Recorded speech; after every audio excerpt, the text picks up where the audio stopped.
தமிழ்நாட்டு முதலமைச்சர் அவர்களின் ஆணைக்கிணங்க முதல் கோரிக்கையாக முதல் விஷயமாக மக்கள் கேட்டதை இப்போ செய்ய போகிறோம். என்னென்னா டாஸ்மார்க் கடைகள் முதல் 3 கடைகள் உடனடியாக எடுக்க போகிறோம். அது மக்களுக்கு ரொம்ப அச்சுறுத்தலாகவும் மக்கள் பாதிக்கிற விஷயமா இருந்த முதல் கடையாக தாம்பரம் சட்டமன்ற தொகுதியில் மார்க்கெட்டில் இருக்கிற தேவாலயத்துக்கு எதிரில் மார்க்கெட் செல்லும் வழியிலையும் பேருந்து செல்லும் வழியிலையும் ரயில்வே ஸ்டேஷனுக்கு செல்லும் வழியில் இருக்க கடை எண் 4135 அந்த கடையை இமிடியேட்டாக அப்ரூவல் போட்டு அதை எடுக்க போகிறோம். அது மட்டும் இல்லாமல் சானிட்டோரியம் ரயில்வே ஸ்டேஷன் போகிற வழியில் அந்த கீழே பாலத்துக்கு அடியில் அங்கே இருக்கிற கடை, அங்கே பார்த்தீங்கன்னா லேடிஸ் ஹாஸ்டல் அதிகமாக இருக்குது. மக்கள் ரயில்வே ஸ்டேஷனுக்கு போகிறதா இருந்தாலும் சரி, மெயின் ரோடு ஜிஎஸ்டி ரோடுக்கு பஸ் ஸ்டாண்டுக்கு வரதா இருந்தாலும் சரி, அங்கேயும் நிறைய விஷயங்கள் பெண்களுக்கு பாதுகாப்பு இல்லை அப்படின்ற மாதிரி குறைகள் இருக்குது.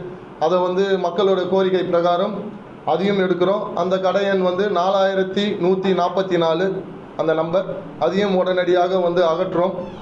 அது மட்டும் இல்லாமல் தாம்பரம் சானிட்டோரியம் மெப்ஸுக்கு எதிரில் அந்த கிராசிங் படிக்கட்டுக்கு கீழே அங்கே ஒரு கடை இருக்குது. அங்கேயும் பெண்களாக இருந்தாலும் சரி, மெப்ஸில் வேலை செய்கிறவங்களா இருந்தாலும் சரி, ரயில்வே ஸ்டேஷனுக்கு போகிறவங்களா இருந்தாலும் சரி, பஸ் ஸ்டாண்டுக்கு போகிறவங்களா இருந்தாலும் சரி, அங்கேயும் அந்த கோரிக்கையை சொல்லியிருக்காங்க. ஸோ அதனால் அங்கே 4186 அந்த கடையை உடனடியாக அதையும் அகற்றுறோம். படிப்படியாக மக்களோட நலன் கருதி, மக்களுடைய கோரிக்கை கருதி நாங்கள் கொஞ்சம் கொஞ்சமாக நம்ம கவர்மெண்ட் அந்த கடையெல்லாம் மற்ற கடைகள்லாம் அகற்றும் என்பதையும் இந்த நேரத்தில் நான் உறுதிப்பட கூறுகிறேன். நீங்களும் உங்களோட ஆதரவும் எங்களுக்கு வேண்டும். அதனால் கொஞ்சம் கொஞ்சமாக அனைத்தையும் செய்து தரப்படும் என்பதை உங்களிடம் அன்போடு கூறிக்கொள்கிறேன். நன்றி, வணக்கம். முதல் முறையாக இளம் வயதில் சட்டமன்ற உறுப்பினர் தேர்ந்தெடுத்திருக்கீங்க. எந்த அளவுக்கு சவால் இருக்கு, எத்தனை பிரச்சனை எல்லாம் மக்கள் உங்ககிட்ட சொல்லி இது பண்ண போறீங்க? தாம்பரம் மாநகராட்சியாக ஆனதுக்கப்புறம் போன கவர்மெண்ட் மக்களுக்கு நிறைய நல்லது செய்வோம்னு சொல்லிட்டு ஆட்சிக்கு எதுவுமே செய்யலை. அதாவது அடிப்படை வசதிகள் முதல்ல எதுவும் சரியாக செஞ்சு தரலை.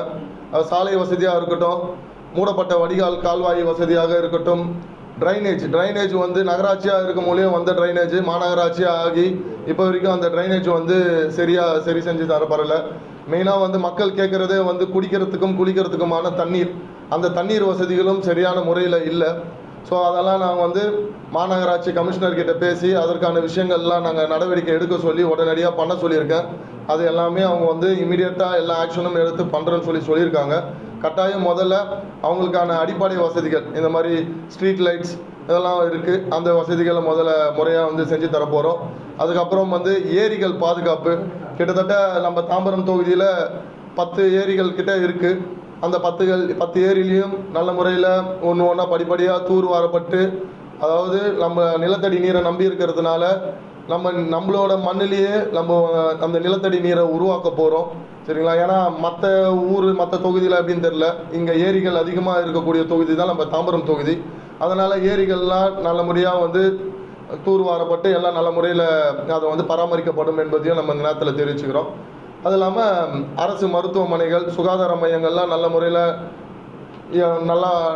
நல்லா சுகாதாரமான முறையில் நல்லபடியாக டாக்டர்ஸ் இருக்கிற மாதிரி அந்த விஷயங்களும் நம்ம செஞ்சு தரப்போகிறோம். ஸோ மேற்கட்டு அதுக்கப்புறம் மக்கள் என்ன நல்ல கோரிக்கைலாம் சொல்கிறாங்களோ அத்தனையும் நம்ம நிறைவேற்றி செய்யப்போம். Okay, thank you.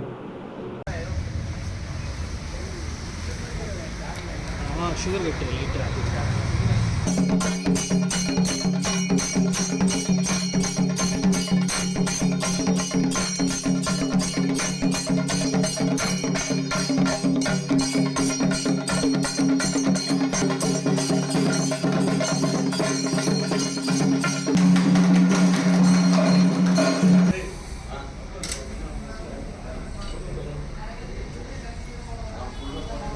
சார் கொஞ்சம் சைடில் வாங்க, மறையுது. நீ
Super.